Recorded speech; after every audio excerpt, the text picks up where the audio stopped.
Today, we're going to talk about a revolution, a quiet one that happened right at our fingertips. We're diving deep into the rise of what we call the social customer and how our simple likes, our shares, and our reviews have totally rewritten the rulebook for how business is done. Let's jump in. Just think about it for a minute. Have you ever done this? That quick star rating you gave a restaurant, or maybe a really detailed review for a new gadget you bought. It probably felt like a small thing, right? Just a quick comment, gone in a second. But what if I told you that tiny little action sets off this massive chain reaction behind the scenes? It gets collected, it gets analyzed, and it's used to make some pretty huge decisions.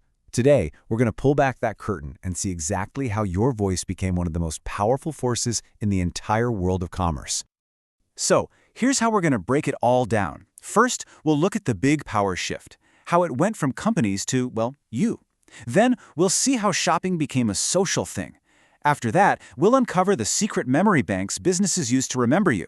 And finally, we'll connect all the dots and see why this is so important for all of us. Okay, let's start with the biggest change of them all. This is the fundamental shift in who actually controls the conversation. You see, it used to be a one-way street, but not anymore, not even close. Just look at the difference here. It's night and day. Not that long ago, businesses just talked at you. They broadcasted their ads, they controlled all the information. You, as the customer, really didn't have a public voice. But now, wow, the tables have completely turned. We're the ones generating the content, the reviews, the unboxing videos, the angry tweets. And because it's all out there in public, businesses don't have a choice. They have to listen.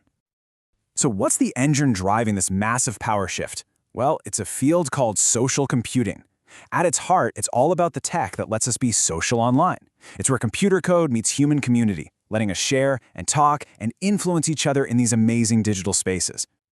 And what does that mean for you in the real world? Well, through social computing, you can leave a single review that helps hundreds of other people decide what to buy. You can rate a service and give instant feedback. And this is a big one. You can raise a complaint in a public space, which, let's be honest, often gets a way faster response than a quiet phone call. You now hold the power to help build up or tear down a brand's reputation. And of course, you know all the major players here. Facebook isn't just for friends anymore. It's a huge place for talking about products. Twitter, or X, is like the world's public square for instant opinions. And platforms like YouTube and Reddit? They're these gigantic hubs of user content that you can bet brands are watching like hawks. So once these digital town squares were built and everyone was hanging out, it was only a matter of time before the marketplace decided to set up shop right in the middle of it all. And this leads us to something called social commerce. It's a really simple idea, but it's incredibly powerful. You just take the ease of online shopping and you mix it with the trust and conversation of social media. So it's not just about clicking buy anymore. It's about discovering things, talking about them, and getting recommendations from actual people, all inside the same app you're already using. Facebook is the perfect example of this. They basically have two ways of doing it. First, there's commerce on Facebook. This is where the entire shopping trip, from browsing to paying, happens right inside the Facebook app. It's super fast, super convenient. Then there's commerce off Facebook. This is when you might click a link that takes you to a store's website, but you use your Facebook account to log in and check out easily. So why is this so popular? Well, for us, the customers, the benefits are pretty obvious. Got a problem? You can message the company right there and often get a quick public reply. You get to see real photos and reviews from other buyers, not just some slick corporate ad. And the whole shopping experience can be just seamless. And for businesses? Oh, the payoff is massive. They get a direct line to what their customers are really thinking. A whole bunch of positive reviews can make sales go through the roof. A single clever post can go viral and give them marketing that money literally can't buy. It helps them build trust and even get new ideas straight from their biggest fans. Okay, but hang on. With millions of customers all talking at once, how in the world does a business keep track of everything? How do they remember you and what you liked and that problem you had last year? Well, that brings us to the brain of the whole operation, the business memory. This is where a system called Customer Relationship Management, or CRM, comes in. Honestly, the best way to think about it is like a company's digital diary. But it's all about you. Every single interaction you have with them, every purchase, every complaint, every time you comment on their social media, it all gets written down in this one central place. And why do they keep this super detailed diary? Well, it really boils down to three main goals. One, to understand you better and build a real relationship. 2, to make their own work behind the scenes run smoother. And 3, if they do those first 2 things right, to hopefully, you guessed it, increase their profits. So how does this digital diary actually work its magic? Well, its number one job is to create something they call a 360-degree customer view.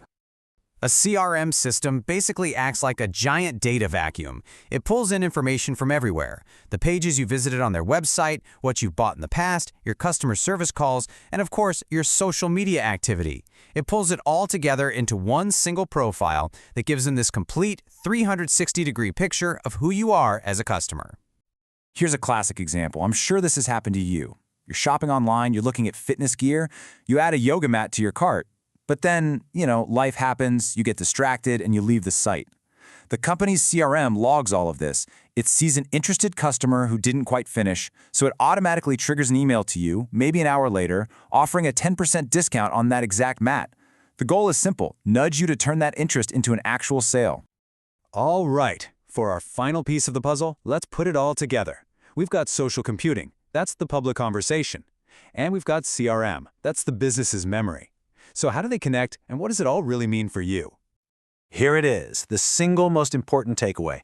All of your activity on social media, your likes, your shares, your reviews, all of it. That is the high-octane fuel that powers these modern CRM systems. Without your data, a CRM is just a fancy address book. But with it, it becomes this incredibly intelligent, almost predictive tool. Your social data really just supercharges CRM in 5 big ways. It lets companies truly hear the voice of the customer. It helps them be proactive, spotting a negative tweet and fixing the problem before it blows up. It makes that 360-degree view so much richer with your real interests. It helps them build communities of loyal fans, and it gives them real-time info on what's cool and what's not. And really, it all comes down to this. We've moved away from an era of monologues, where companies just yelled at us through ads. Now we're in an era of dialogues, where marketing is a constant, two-way conversation. And that leaves us with a really critical question, one we have to think about for the future. We love it when a company knows us so well they can give us the perfect recommendation.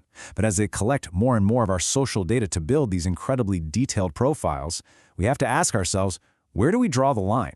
Where does helpfulness end and invasion of privacy begin?